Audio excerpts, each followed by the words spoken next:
গল্পের বাক্সবাই রোমানানুপুর চ্যানেলে আপনারা শুনছেন প্রভাবতী দেবী সরস্বতীর লেখা একটি উপন্যাস হত্যার প্রতিশোধ। আজ শুনবেন উপন্যাসটির ৩য় পর্ব। ব্যোমকেশ মুহূর্ত মাত্র চুপ করিয়া থাকিয়া বলিলেন, কি জানি কেন তোমাদের ওই ল্যাংকে আমি পছন্দ করতে পারছি না। ওকে আমার যেন কেমন সন্দেহ হচ্ছে। কৃষ্ণা বলিল, আপনি ওর বিশেষ পরিচয় পাননি কাকাবাবু, তাই ওকে সন্দেহ করছেন। ও লোককে সন্দেহ করবার কিছুই নেই। বেচারা সত্যি বড় হতভাগা। ইউইনি ওর সর্বনাশ করেছে, কথা সত্যি। বাবা থাকতে আমাদের এখানে ল্যাং একদিন নয়, 2 দিন নয়, 7 মাস ছিল।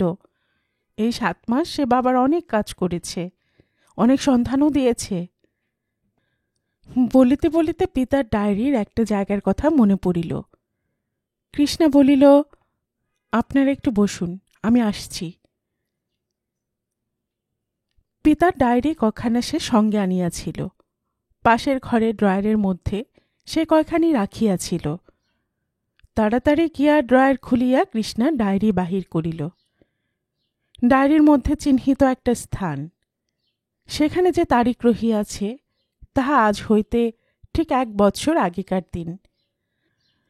মিস্টার চৌধুরী লিখিয়াছেন, ল্যাং আসিয়াছে, তাহাকে দিয়া অনেক কাজ পাইয়াছি এবং পাইতেছি। তবু মনে হয় সেসব তেমন জরুরি কাজ নয়। উপরকার অনেক হালকা খবরই শুধু সে দিয়া থাকে। মোটামুটি কিছু খবর পাইলেও তাহাকে ঠিক বিশ্বাস করিতে পারিতেছি না। ইহার 2 দিন পরের তারিখে লেখা আছে, কাল হঠাৎ দেখিলাম ল্যাং আমার ঘরে ঘুরিয়া বেড়াইতেছে। কি দেখিতেছে কে জানে। ফুচু বাড়ি নাই, আমার জন্য সিগার আনিতে গিয়াছে, নচেত ল্যাং ঘরে আসিতে পাইত না। যাই হোক, ফুচুর কতকটা অন্যায় যে সে ঘরে চাবি দেয় নাই। হঠাৎ আমাকে দেখিয়া ল্যাং বিবর্ণ হয়ে গেল কেন? একটু যেন সন্দেহ হয়। সে বলিল, দরজা খোলা দেখিয়া আমি বাড়ি ফিরিয়াছি ভাবিয়া সে আমার নামেও পত্রখানা দিতে আসিয়াছিল। হয়তো তাই আমি মিথ্যা তাহাকে সন্দেহ করিয়াছি। সে নিজে কোনো অন্যায় করিতে পারিবে না তাহা জানি, কারণ তাহার একখানা পা নাই। কৃষ্ণা ডায়েরি বন্ধ করিয়া আস্তে আস্তে ফিরিল। তখন ব্যোমকেশ উঠিবার উদ্যোগ করিতেছিল। কৃষ্ণাকে দেখিয়া বলিলেন, আমি যাচ্ছি মা, ওদিকে জরুরি কাজ আছে কিনা, দেরি করবার জো নেই। কৃষ্ণা গম্ভীর মুখে বলিল, আসুন, কিন্তু একটা কথা বলে রাখি, ল্যাং সম্বন্ধে যদি কোনো সন্দেহ হয় তা প্রকাশ করবেন না। সত্যি যদি সে তার কথা মতো নির্দোষ দুঃখী হয়, আমি তার ব্যবস্থা করব। আর যদি সে বাস্তবিকই প্রতারণা করতে এসে থাকে, তার উপযুক্ত শাস্তি যেতে পায়, তাও আমরা করব। ব্যোমকেশ চলিয়া গেলেন। এই সময় প্রণবেশ ফিরিয়া আসিলেন। তিনি কোথায় বেড়াইতে গিয়াছিলেন। শ্রান্তভাবে একখানা চেয়ারে বসিয়া পড়িয়া মাথার টুপিটা টেবিলে রাখিয়া তিনি বলিলেন, ওফ, আজ যা বেরিয়েছি কৃষ্ণা, একেবারে বোধ হয় 8-10 মাইল হবে। ইরাবতীর ধার দিয়ে চলতে যে কি আরাম, আর কি সুন্দর দেখতে, তার তোমায় কি বলবো। ঠিক আমাদের বাংলাদেশের গ্রামের মতো সুন্দর জায়গা, অথচ বাড়িঘর পথঘাট সব তার চেয়েও পরিষ্কার ঝরঝরে। কৃষ্ণা বলিল, তোমায় একটা কথা বলে রাখছি মামা, তুমি ওরকম করে যেখানে সেখানে যেও না। আবার যদি কোনো বিপদে পড়ো তাহলে আর বাংলায় ফিরতে পারবে না, আর যা করতে এসেছ তাও নষ্ট হবে। প্রণবেশ হাসিয়া বলিলেন, আমি কি একা ছিলুম? অবিনাশবাবু তার একজন দারোয়ানকে সঙ্গে দিলেন, আর সঙ্গে গেল আমাদের খোড়া ল্যাং। কৃষ্ণা সবিস্ময়ে বলিল, ল্যাং তোমার সঙ্গে গিয়েছিল? তাই আমরা ল্যাংকে দেখতে পাইনি। ওকে কয়েকটা কথা জিজ্ঞেস করবেন বলে কাকাবাবু সকাল 8টা থেকে বসে হয়রান হয়ে এই খানিক আগে থানায় চলে গেলেন। সেদিন থেকে আজ 10-12 দিন খুঁজে খুঁজে তিনি হয়রান হয়ে গেলেন, অথচ ইউইনের কোনো পাত্তা নেই। সে যেন হাওয়ায় উড়ে গেছে। প্রণবেশ বলিলেন, সেদিন মানে কোন দিন? কৃষ্ণা বলিল, সে যে সেদিন ল্যাং প্যাগোডায় তাকে দেখেছিল বলল। প্রণবেশ হো হো করে হাসিয়া উঠিলেন। ল্যাং এক চোখ দিয়ে কাকে দেখেছে ঠিক নেই, অমনি স্পষ্ট চাপিয়ে দিল। ইউইন এসেছে এবং আমাদের পেছনে পেছনে প্যাগোডা পর্যন্ত গেছে। আজ ল্যাংকে জিজ্ঞেস করতে সে একটু হাসল, বলল, কি জানি কাকে দেখেছিলাম সাহেব, হয়তো ইউইন নয়। আমি আর কাউকে দেখে ভুল করেছি। ইউইন বর্মায় এলে সারা বর্মায় তুমুল কাণ্ড বাধত। বর্মা পুলিশ ব্যতিব্যস্ত হয়ে উঠত। ইউইন জাঁকজমক বড় বেশি রকম ভালোবাসে। সে যেখানেই থাক তার খবর জানতে পুলিশের বড় বেশিক্ষণ দেরি হয় না। কৃষ্ণা বলিল, এত সব কথা তুমি জানলে কি করে মামা? প্রণবেশ বলিলেন, আমাদের ল্যাং সব জানে কি না সেই সব বলছিল। কৃষ্ণা বলিল, ল্যাং ওই কাঠের পা নিয়ে অতখানি পথ হাঁটতে পারল মামা? প্রণবেশ বলিলেন, আশ্চর্য, বরং আমার চেয়ে বেশি তাড়াতাড়ি সে চলতে পারে কৃষ্ণা, আর একটুও কষ্ট অনুভব করে না। পথে কত লোকের সঙ্গে তার দেখা হলো, দেখলুম অনেক লোকের সঙ্গে তার পরিচয় আছে। কৃষ্ণা গম্ভীর মুখে বলিল, কাকাবাবু বারবার করে বলে দিয়েছেন তুমি আর ল্যাংয়ের সঙ্গে যেও না। কাকাবাবু ল্যাংকে বরাবরই সন্দেহের চোখে দেখেছেন। হ্যাঁ, আরেকটা কথা মামা, জ্যাঠামণি খবর পাঠিয়েছেন বাড়ির খদ্দের আজ বা কাল বিকেলের দিকে হয়তো আসবে। তিনিও সঙ্গে আসবার চেষ্টা করবেন, নইলে তার পুরনো দারোয়ান ভগৎ সিংকে বলে রেখেছেন সে নিয়ে আসবে। তুমি বিকেলের দিকে আজ কোথাও যেও না। প্রণবেশ বলিলেন, না, বিকেলের দিকে আজ আর আমার কোনো দরকার নেই, বাড়িতেই থাকব। পোশাক ছাড়িতে তিনি নিজের নির্দিষ্ট ঘরে চলিয়া গেলেন। সন্ধ্যার আগমনের সঙ্গে সঙ্গে সমস্ত শহর বৈদ্যুতিক আলোয় উজ্জ্বল হইয়া উঠিল। কৃষ্ণাদের বাড়ির পাশে ক্লাবে আজ বার্ষিক উৎসব, মহা ধুমধাম পড়িয়াছে। জানালা হইতে কৃষ্ণা দেখিতেছিল ফুলের মালা লতা পাতায় ক্লাব ঘরটি অতি সুন্দর দেখাইতেছে। বর্মার প্রধানমন্ত্রী আজ এখানে শুভাগমন করিবেন, তাহার সংবর্ধনার বিপুল আয়োজন হইয়াছে। চমৎকার কনসার্ট বাজিতেছিল। কৃষ্ণা তন্ময়ভাবে বাজনা শুনিতেছিল। তারক একখানা কার্ড হাতে লইয়া আসিয়া দাঁড়াইল। দিদিমণি, একজন সাহেব এসেছেন। অবিনাশবাবুর দারোয়ান ভগৎ সিং তাকে সঙ্গে করে এনেছে। অবিনাশবাবু এখনো বাড়ি আসতে পারেননি। আমি হাঁকিয়ে দেওয়ার চেষ্টা করেছিলুম। ভগৎ সিং বলল, বাবু আপনাকে জানিয়েছেন। কৃষ্ণা কার্ডখানা লইয়া তাহার উপর চোখ বুলাইল। নাম লেখা আছে মিস্টার আর। সকালে অবিনাশবাবু মিস্টার রবিনের নাম ও আকৃতির পরিচয় দিয়াছিলেন। বহুদিন আগে একদা আর্থার মুর পরিচয় দিয়া পাপিষ্ঠ ইউইন কৃষ্ণার সম্মুখে আসিয়াছিল। সেদিনকার কথা কৃষ্ণা আজও ভুলে নাই। বৈঠকখানার বারান্দায় আসিয়া কৃষ্ণা ভগৎ সিংকে দেখিতে পাইল। সালাম দিয়া ভগৎ সিং বলিল, এই সাহেব বাড়ি কিনতে চান, বেশ পছন্দ হয়েছে। এখন আপনার সঙ্গে কথাবার্তা হলেই হয়। আমার সঙ্গে আবার কথাবার্তা কেন? জ্যাঠামণি যখন সব করবার ভার নিয়েছেন তখন। বলিতে বলিতে কৃষ্ণা পর্দা সরাইয়া ঘরে প্রবেশ করিল। টেবিলের ধারে দীর্ঘাকৃতি এক ইংরেজ যুবক একখানি চেয়ারে বসিয়া সেদিনকার সংবাদপত্রখানা দেখিতেছিল। সে উঠিয়া দাঁড়াইয়া স্মিত মুখে অভিবাদন করিল।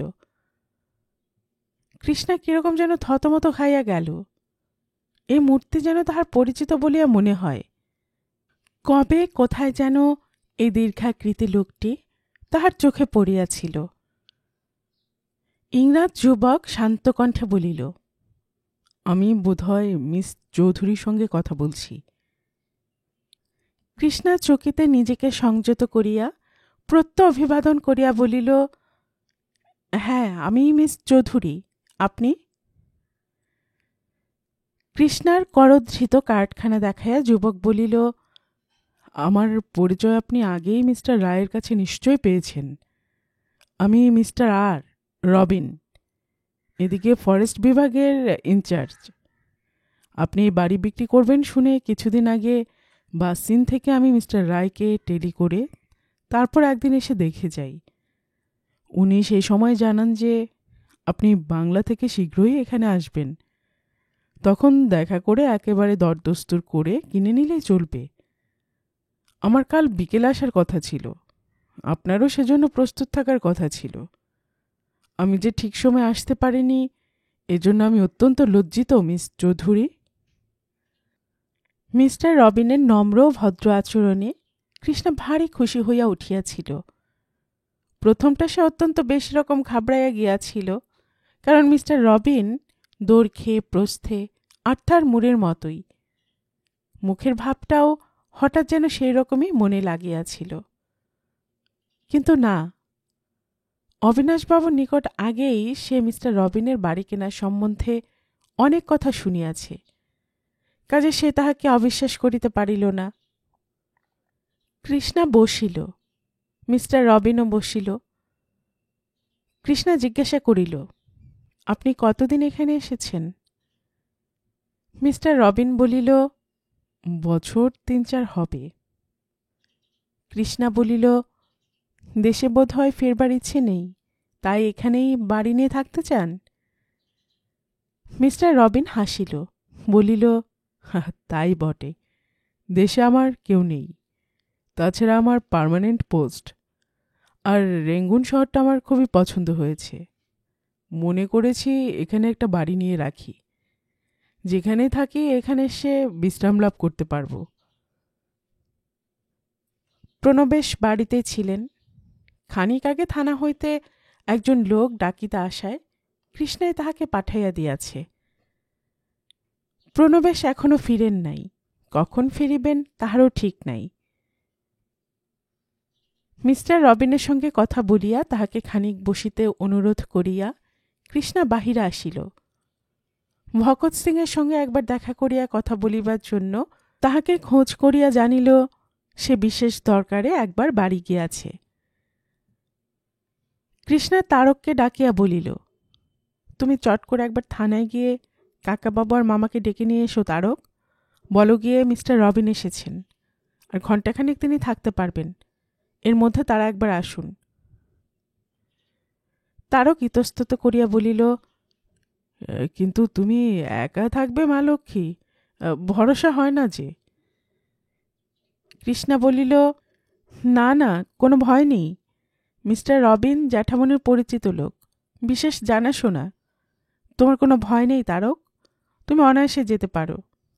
আর বাড়িতে তো অন্য লোকও আছে, ভগৎ সিংও এর মধ্যে এসে পড়বে এখন, তার একটা দায়িত্বজ্ঞান আছে তো। তারককে থানায় খবর দিতে পাঠাইয়া সে ফিরিল।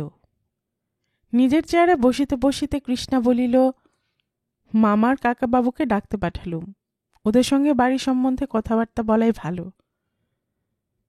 মিস্টার রবিন প্রফুল্ল মুখে বলিল, খুব ভালো কথা, তারা আসুন, তাদের সঙ্গে কথাবার্তা বলাই ভালো। মিস্টার রবিন তাহার জঙ্গলের সম্বন্ধে বিবিধ অভিজ্ঞতার গল্প শুরু করিল। কণ্ঠস্বর নিম্ন ও চাপা হইলেও গল্প বলার ক্ষমতা তাহার অপরিসীম। কৃষ্ণা আশ্চর্যভাবে শুনিতে লাগিল। কাঠের পা ঠকঠক করিতে করিতে ল্যাং আসিয়া দরজার উপর দাঁড়াইল, বলিল, দেখুন থানা থেকে একজন লোক এসেছে, বলছে খুব দরকারি কথা আছে। কৃষ্ণা উৎকণ্ঠিত হইয়া উঠিল। থানার লোক এসেছে? কেন? তাকে ডেকে নিয়ে এসো তো। ল্যাং ডাকিবার আগেই দরজার উপর একজন পুলিশকে দেখা গেল। একটা সেলাম দিয়া সে বলিল, ইন্সপেক্টর বাবু এখন আপনাকে থানায় যেতে বললেন, প্রণববাবু সাংঘাতিক আহত হয়েছেন। সে কি কথা, মামা আহত? কৃষ্ণা উঠিয়া দাঁড়াইল। কনস্টেবলটি বলিল, মিনিট কুড়ির কথা হবে। প্রণববাবু থানা থেকে বার হয়ে যেমন পথ চলতে শুরু করেছেন, এমন সময় কে তাকে গুলি করেছে? তার সৌভাগ্য যে গুলি তার বাঁ দিককার কাঁধ দিয়ে গেছে, বুকে লাগেনি। থানায় তিনি অজ্ঞান অবস্থায় পড়ে আছেন। ইন্সপেক্টর বাবু তাই একেবারে গাড়ি দিয়ে আমায় পাঠিয়েছেন। আপনাকে এখনই যেতে হবে, চলুন। রুদ্ধকণ্ঠে কৃষ্ণা বলিল, চলো, আমি এখনই যাচ্ছি। আচ্ছা মিস্টার রবিন, বিদায়।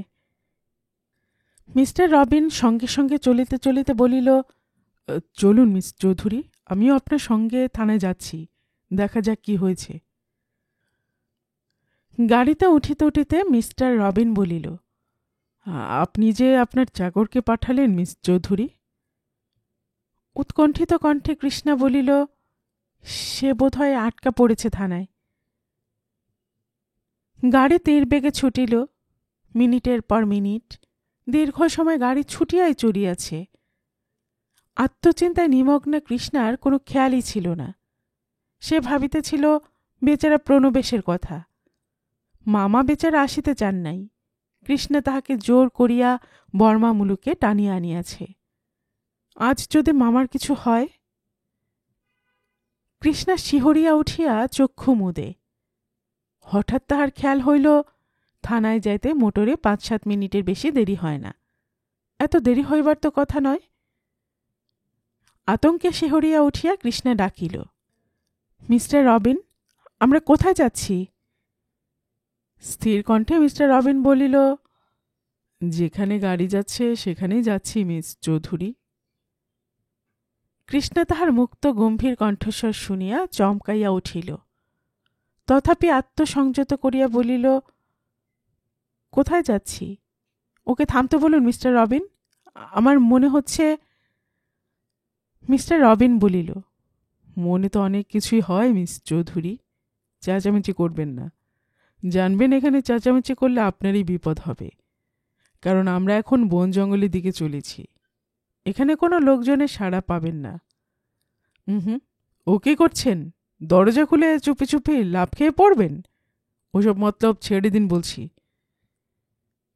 মিস্টার রবিন খোলা দরজাটা বন্ধ করিয়া দিল।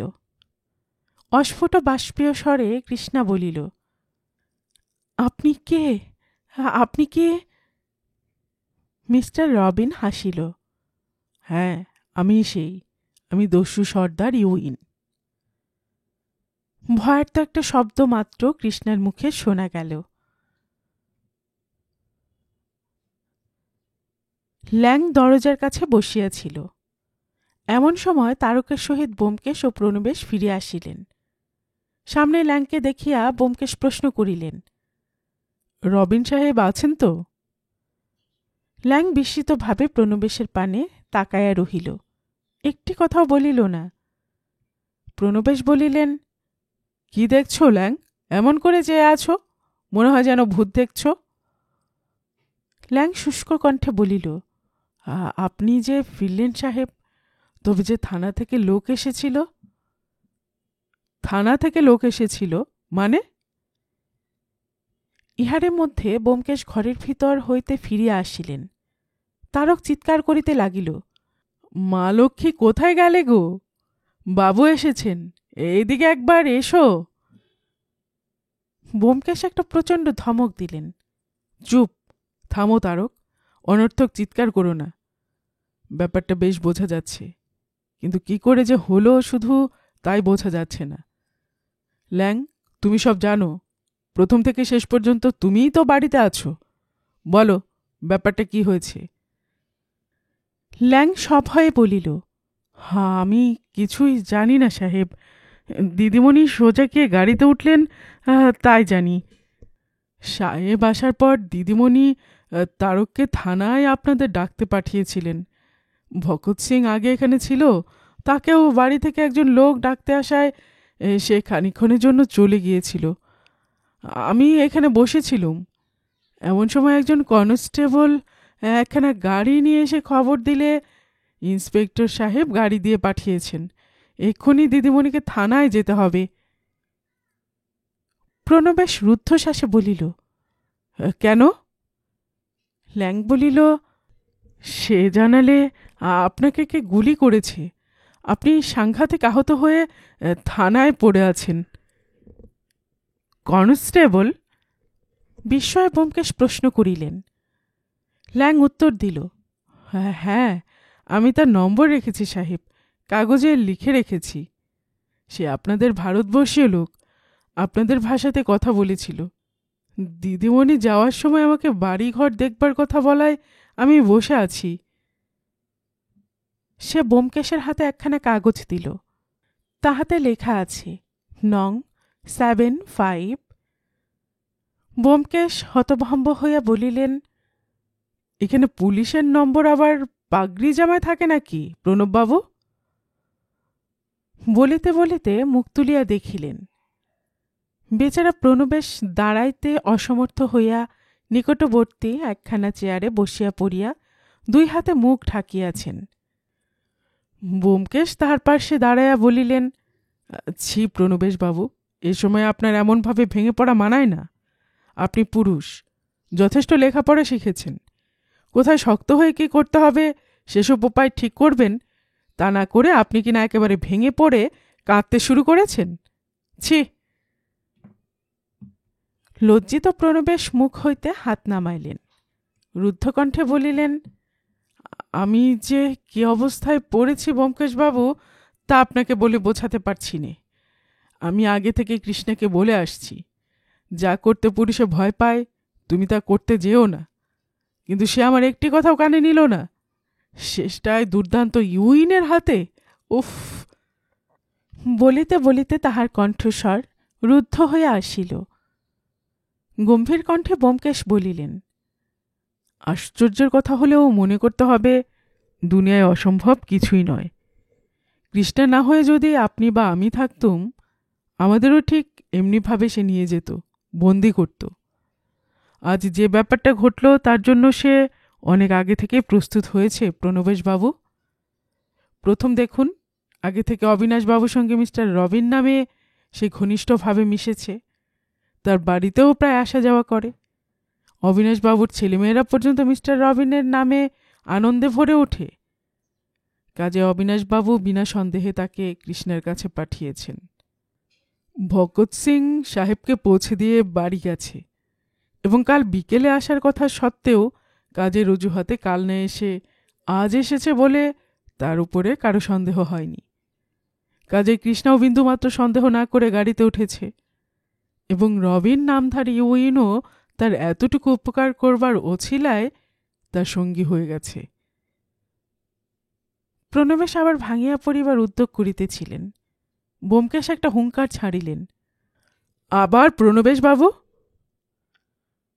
প্রণবেশ শক্ত হইলেন, সোজা হইয়া বসিলেন এবং কাশিয়া কণ্ঠস্বরটা পরিষ্কার করিয়া বলিলেন, সেবার ইউইনের উদ্দেশ্য ছিল কৃষ্ণা তাকে চিনেছে এবং পাছে ক্যালকাটা পুলিশকে সাহায্য করে এই ভয়ে তাকে নিয়ে পালাচ্ছিল।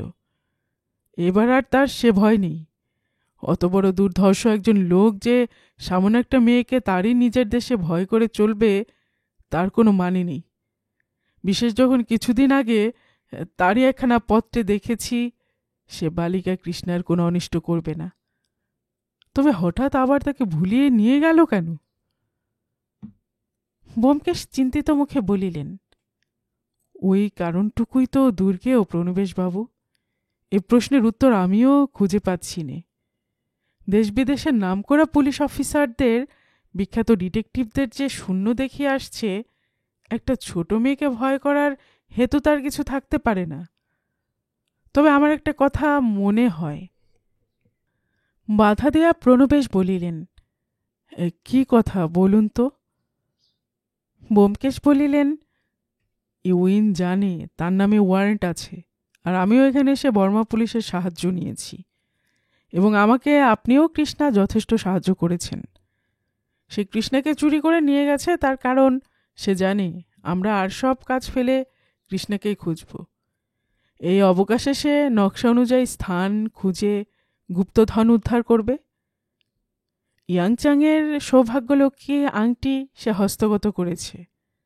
এখন তার সম্পূর্ণ ভরসা আছে, গুপ্তধন সে লাভ করবেই। প্রণবেশ বলিলেন, তারপর?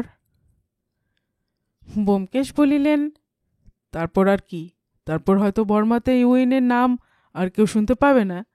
সে চলে যাবে আমেরিকা, চলে যাবে অস্ট্রেলিয়া, চলে যাবে নিউজিল্যান্ড, যেখানে কেউ তার সন্ধান পাবে না। প্রণবেশ শিহরিয়া উঠিলেন। সর্বনাশ! আর কৃষ্ণা? ব্যোমকেশ সংক্ষেপে বলিলেন, মানুষের জীবন ইউইনের হাতের খেলার জিনিস, নিতেও পারে, রাখতেও পারে। যাক, ওসব কথা থাক। আপনি একবার থানায় ফোন করুন। বাড়ি, জিনিসপত্র এবং লোকজন সবকিছুর ব্যবস্থা করতে হবে তো। তাছাড়া একটা ডায়েরি করা দরকার। প্রণবেশ থানায় ফোন করিলেন। ভারপ্রাপ্ত কর্মচারী জানাইলেন তিনি এখনই আসিতেছেন। মিনিট 10-12 পরেই ইন্সপেক্টর লি আসিয়া উপস্থিত হইলেন। তিনি খাস ইউরোপিয়ান, দীর্ঘকালে বর্মা পুলিশে কাজ করিতেছেন। সমস্ত ঘটনা তিনি শুনিলেন, দারোয়ান এবং ভৃত্যদের জেরা করিলেন। এই সময় অবিনাশবাবু হাঁপাইতে হাঁপাইতে আসিয়া উপস্থিত হইলেন। কোর্ট হইতে ক্লাবে নিমন্ত্রণ রাখিতে গিয়া তিনি এতক্ষণ বাড়ি আসিতে পারেন নাই। বাড়ি ফিরিয়া এই ব্যাপার শুনিয়া পোশাক না খুলিয়াই চলিয়া আসিয়াছেন। এখানে আসিয়া ল্যাংকে দেখাইয়া তিনি গোপনে মিস্টার লিকে বলিলেন, দেখুন, এই লোকটার উপরে আমার সন্দেহ হয়। চৌধুরী কোথা থেকে এক আবিষ্কার করে এনেছিলেন কে জানে। এককালে যখন গায়ে শক্তি ছিল তখনকার ঘটনা তো আপনি জানেন। চৌধুরী বলতেন, চোরকে সাধু হওয়ার অবকাশ দিলে সত্যই সে সাধু হয়। আমি কিন্তু একথা বিশ্বাস করি না মিস্টার লি। আমার মনে হয় ভেতরে সাহায্য না পেলে ইউইন এতখানি অগ্রসর হতে পারত না। থানার এত কাছ থেকে এরকমভাবে কৃষ্ণাকে নিয়ে পালানোর সাহস তার কিছুতেই হতো না। মিস্টার লি বলিলেন, ওকে আমি হাজতে নিয়ে যাচ্ছি, পরে বিবেচনা করে দেখব ওকে নিয়ে কি করা যায়। ল্যাংকে লইয়া তিনি চলিয়া গেলেন। ল্যাং পলাইল, তাহার উপর তেমন কড়া দৃষ্টি রাখা হয় নাই। এক পায়ে সে যে পলাইতে পারে এ ধারণা মিস্টার লি করতে পারেন নাই, তাই তাহাকে তেমন সতর্ক পাহারাতে রাখা হয় নাই। অন্ধকার রাত্রিতে মিনিট 20-25 মধ্যে ল্যাং আলোয় উজ্জ্বল শহর ছাড়িয়া শহরতলিতে গিয়া পড়িল। অগ্রহায়ণের রাত্রি, শীত বেশ পড়িয়াছে। তাহার উপর সমস্ত দিন টিপটিপ করিয়া বৃষ্টি পড়িতেছিল। হু করিয়া ঠান্ডা বাতাস বহিয়া যাইতেছিল। পথে লোকজন প্রায় নাই বলিলেই চলে। প্রকাণ্ড বড় একটা বাগানের মধ্যে একটি সুন্দর বাংলো, দরজা ভিতর হইতে বন্ধ। ল্যাং দরজায় 3 বার আঘাত করিল। ভেতর হইতে কে জিজ্ঞাসা করিল, কে? আমি কাওয়ান ল্যাং, দরজা খোলো। একজন লোক দরজা খুলিয়া দিল। ল্যাং ভেতরে প্রবেশ করিয়া দ্বার রুদ্ধ করিয়া দিল। লোকটি বলিল, তুমি ল্যাং হাজতে গিয়েছিলে শুনলুম, ছাড়া পেলে নাকি? ল্যাং একটু হাসিয়া বলিল, অত সহজে ছাড়া পাওয়া সম্ভব বলে মনে করো ফুজি? জামাটা ছাড়তে হবে, একটা জামা দিতে পারো? ফুজি একটা কোট আনিয়া দিয়া বলিল, নাও, কিন্তু তোমার লুঙ্গিও তো ভিজে গেছে দেখছি, একটা লুঙ্গি দেই। দন্তপাটি বিকশিত করিয়া ল্যাং তাহাকে জিভ বাহির করিয়া ভেঙচি কাটিল। ইস, দরদ! হাসিয়া সে একটা লুঙ্গি দিল। কাপড় জামা ছাড়িয়া কাঠের লম্বা পাখানা সোজা ছড়াইয়া দিয়া একখানা চেয়ারে বসিয়া ল্যাং বলিল, সাহেব এসেছেন? ফুজি বলিল, অনেকক্ষণ। হলে আছেন, দেখা করবে তো? ল্যাং একটু ভাবিয়া বলিল, এখন থাক। এখন তিনি নিশ্চয়ই মন্ত্রণা করছেন। ওখানে যাওয়া আমাদের এখন বেআইনি, তা জানো তো বন্ধু। আমি খবর দেই, তিনি যদি বলেন তোমায় এসে নিয়ে যাব। প্রকাণ্ড বড় বাড়িটার ঠিক মাঝখানে একটি চতুষ্কোণ আকারের প্রকাণ্ড ঘর। ঘরটি সুসজ্জিত, মেঝেয় কার্পেট বিছানো, তাহার উপর নানা বিচিত্র সোফা, কুশন ইত্যাদি। এই ঘরটি ইউইনের গুপ্ত মন্ত্রণা কক্ষ। কেবল রেঙ্গুনে এই একখানি বাড়ি নয়, বিভিন্ন স্থানে এখানে তাহার আড্ডায় স্থল আছে। পুলিশ সেসব সন্ধান জানে না। ইহা ছাড়া বাসিনে, ম্যান্ডেলেতে, মৌলমিনে প্রত্যেক স্থানে তাহার আড্ডা আছে। খেয়ালও প্রয়োজন মতো সেসব স্থানে ইউইন মাঝে মাঝে পরিভ্রমণ করে। ঘরখানে তাহার দলের লোকে পূর্ণ। ইহার মধ্যে জাপানি আছে, চাইনিজ, ভারতীয়, বার্মিজ, ইংরাজ প্রভৃতি প্রত্যেক দেশের লোকই আছে। ইহাতে বোঝা যায় ইউইনের কার্যাবলী দেশে দেশে কতটা বিস্তৃত হইয়াছে, তাহার কর্মক্ষেত্রের বিস্তৃতি কতখানি। অপেক্ষাকৃত উচ্চাসনে বসিয়া আছে ইউইন। তাহার পরিধানে মূল্যবান সিল্ক লুঙ্গি, সিল্ক জামা, মাথায় আচ্ছাদনও সিল্কের। সর্বাংশে ইউরোপিয়ান হইয়াও ইউইন পিতৃবংশের মর্যাদা রক্ষা করে। তাহার পিতা প্রাচীন রাজবংশোদ্ভূত। ইউরোপিয়ান মায়ের চেয়েও সে পিতাকে প্রাধান্য দিয়াছে অত্যন্ত বেশি রকম। ইউএনের সামনে একটি হাতির দাঁতের টেবিল। সে টেবিলের উপর রহে আছে মিস্টার চৌধুরীর নিকট হইতে আনিত বুদ্ধের পাদুকা, প্রতিকৃতি সহ প্রতিলিপি, মিস্টার ইয়াংচাংয়ের নিকট হইতে সংগৃহীত নানা দ্রব্যাদি। বংশের সৌভাগ্য প্রতীক আংটিটি ইউইনের দক্ষিণ হস্তের অনামিকায় রহিয়াছে।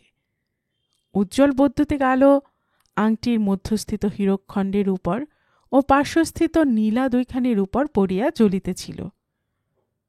আংটির জৌলসে চক্ষু ঝলসাইয়া যায়। ইউএন বলিতেছিল, বন্ধুগণ, কেবল আমার যোগ্যতায় নয়, তোমাদের একাগ্র নিষ্ঠায়, তোমাদের কার্যদক্ষতায় ভগবান তথাগতের অপরিত এই জিনিসগুলি আবার আমাদের হস্তগত হয়েছে। আমি আজ হুঙ্গিদের জানাইয়াছি তারা একটা শুভদিন দেখে এগুলি নিয়ে গিয়ে ফায়াতে প্রতিষ্ঠিত করবেন। এই পুণ্যের অধিকারী হবে তোমরা, কারণ তোমরাই অপরিত জিনিস উদ্ধার করেছ। পার্শ্ব হইতে একজন বার্মিজ করজোরে সবিনয়ে বলিল, এতে আমাদের গর্ব করবার মতো অনেক কিছু থাকলেও এসব সংগ্রহ করার গৌরব আমরা লাভ করতে পারি না প্রভু। আপনি এই গৌরবের অধিকারী। আপনার মতো আত্মত্যাগ আমাদের মধ্যে কজন করতে পেরেছে? আমরা কাউকে এমন উপযুক্ত লোক দেখতে পাইনি। বাইরে ফুজি অত্যন্ত বিনীতভাবে করজোড়ে দাঁড়াইয়াছিল। তাহার পানে দৃষ্টি পড়িতেই ইউএন জিজ্ঞাসা করিল, খবর কি ফুজি?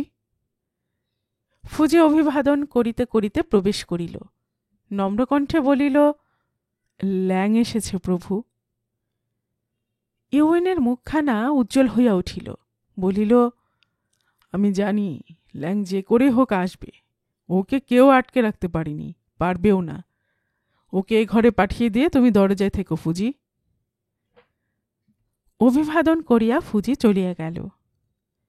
ইউএন সমাগত সকলের পানে তাকাইয়া বলিল, আমি দেবতার জিনিস উদ্ধার করতে সমর্থ হয়েছি, এ আমার পরম সৌভাগ্য। আর এক কথা, এর সঙ্গে সঙ্গে আমি আমার পূর্বপুরুষদের জিনিসগুলিও পেয়েছি। সৌভাগ্যের প্রতীক এই আংটি, এই রাজদণ্ড।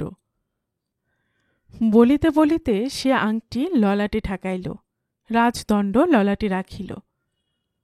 বন্ধুগণ, তোমরা জানো আমার পরম শত্রু ইয়াংচাং আমার বংশের এসব চিহ্ন নিয়ে দীর্ঘ 15 বছর ভারতে বাস করেছে। সে আমার পিতার কনিষ্ঠ সহোদর হয়েও আমাকে সম্পত্তি থেকে বঞ্চিত করবার জন্য বিধিমতো চেষ্টা করেছে। এছাড়া আমি একখানা নকশা হাতে পেয়েছি, যা আমারই পূর্বপুরুষের জিনিস। 5-7 পুরুষ পরে অনেক হাত ঘুরে সে নকশা আমি পেয়েছি। বন্ধুগণ, তোমরা দেখতে পারো এই প্রতিলিপিখানি। বলিতে বলিতে সে প্রতিলিপিখানি 2 হাতে ধরিয়া তুলিল। এই প্রতিলিপি আজ প্রায় 1500 বছর পূর্বের। এই বর্মারই তৎকালীন রাজা লিব এই প্রতিলিপি তৈরি করেছিলেন। 1500 বছর পরে আমাদের পরম শত্রু বাঙালি পুলিশ সাহেব মিস্টার চৌধুরী ভামর জঙ্গলে কিভাবে গিয়ে ভগ্নপ্রায় ফায়াগর্ভ থেকে এই প্রতিলিপি নিয়ে আসে এবং কলকাতার মিউজিয়ামে দেবে বলে নিয়ে গিয়েছিল। আমি যে কষ্টে এই জিনিসগুলো হস্তগত করেছি তা বলতে পারি না। প্রতিলিপিখানি নামাইয়া রাখিয়া সে একটা মালা তুলিল। বলিল, এই মালা ভগবান তথাগতের এই জিনিসপত্র প্রভৃতির জন্য আমাদের ধন্যবাদ দেওয়া উচিত আমার বন্ধু মহিদলকে। ইয়াংচাংয়ের বাড়িতে অনেক দিন থেকে ইনি তার গুপ্তস্থান আবিষ্কার করেন এবং অনেক কষ্টে এগুলি সংগ্রহ করেন। এগুলিও আমাদের এই ফায়ায় রাখতে হবে, সেজন্য আমি ফুঙ্গিদের হাতে এগুলি দেব। বিধর্মী এগুলি স্পর্শ করলেও ফুঙ্গিরা এর পবিত্রতা ফিরিয়ে আনবেন, কথা দিয়েছেন। দরজার কাছে করজোড় হইয়া দাঁড়াইয়াছিল ল্যাং। অত্যন্ত বিনীত তার মুখের ভাব। তাহার পানে তাকাইয়া ইউইন বলিল, তারপরে আমরা ধন্যবাদ দেব আমাদের এই বন্ধুটিকে, যে একখানা কাঠের পা এবং একটিমাত্র চোখ নিয়েও আমাদের অশেষ উপকার করেছে। মিস্টার চৌধুরীর বাড়িতে আমাদের পরম বিশ্বস্ত হিয়েন ফুচু নাম নিয়ে চাকরের কাজ করেছিল। ল্যাং নানা কৌশলে চৌধুরী বাড়িতে আশ্রয় নিয়েছিল। ফুচু নিজে আমাদের কাছে এসে কোনো কথা বলতে পারত না। এই ল্যাংকে দিয়ে যা কিছু প্রয়োজনীয় সংবাদ আমার কাছে পাঠিয়ে দিত। এই হিয়েন কলকাতার ইয়াংচাংয়ের বাড়িতে থেকে সেখানকার তথ্য জোগাড় করে আমার পরম বন্ধু মহিদলকে জানায়। আংটি অনেক আগে হস্তগত হয়েছে। হিয়েন মাত্র 1 সপ্তাহ আগে এই মালা ও ভিক্ষাপাত্র সংগ্রহ করে ফিরেছে। ল্যাং, তুমি এদিকে এসো। ল্যাং ঠক ঠক করিয়া নিকটে আসিয়া আবার অভিবাদন করিল। ইউইন বলিল, তুমি হাজত থেকে বেরিয়ে এলে কি করে? ল্যাং বলিল, আমি নিজের ইচ্ছে চলে এসেছি, ওরা কেউ আমার দিকে লক্ষ্য করেনি। ইউইন বলিল, তোমাকে আমি একটা কাজের ভার দিচ্ছি। মিস চৌধুরীকে এনে আমি এখানে বন্দিনী করে রেখেছি। তুমি এই চাবিটা নিয়ে তোমার কাছে রাখবে, তবে দেখাশোনার ভার আমি তোমার উপর ছেড়ে দিলাম। ল্যাং চাবি লইল। ইউইন বলিয়া দিল, 5 নম্বরের ঘর, সাবধানে খুলো। মেয়েটা বড় চালাক, তাছাড়া সাধারণ মেয়েদের চেয়েও ঢের বেশি শক্তি আছে তার। পার্শ্বচর মহিদল বলিল, ওই মেয়েটাকে বন্দি করে রাখবার কারণ তো বুঝছি না। সে আপনার অনিষ্ট করতে পারত।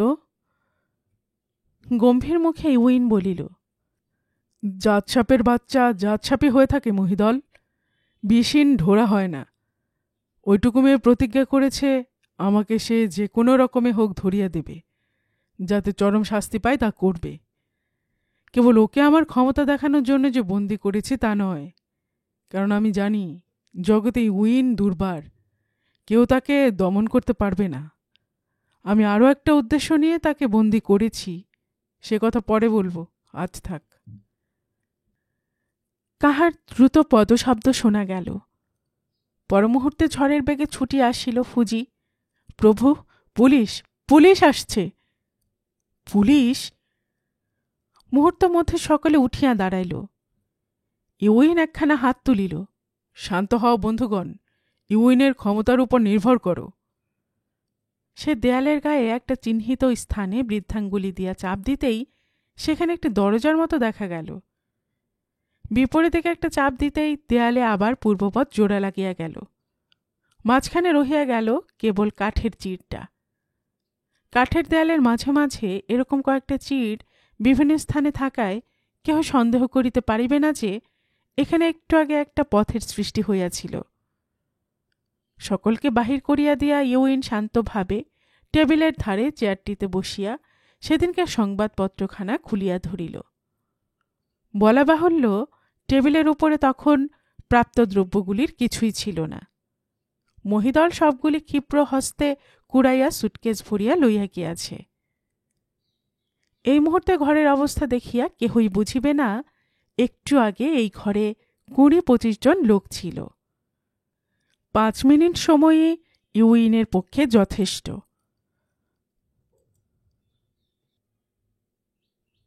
গল্পের বাক্সবাই রোমানানুপুর চ্যানেলে এতক্ষণ আপনারা শুনছিলেন প্রভাবতী দেবী সরস্বতীর লেখা একটি উপন্যাস, হত্যার প্রতিশোধ। আজ শুনলেন উপন্যাসটির 3য় পর্ব। এরপরে আসছে 4র্থ অর্থাৎ শেষ পর্ব। আর এতক্ষণ গল্প পাঠে আমি আপনাদের সাথে ছিলাম রোমানানুপুর।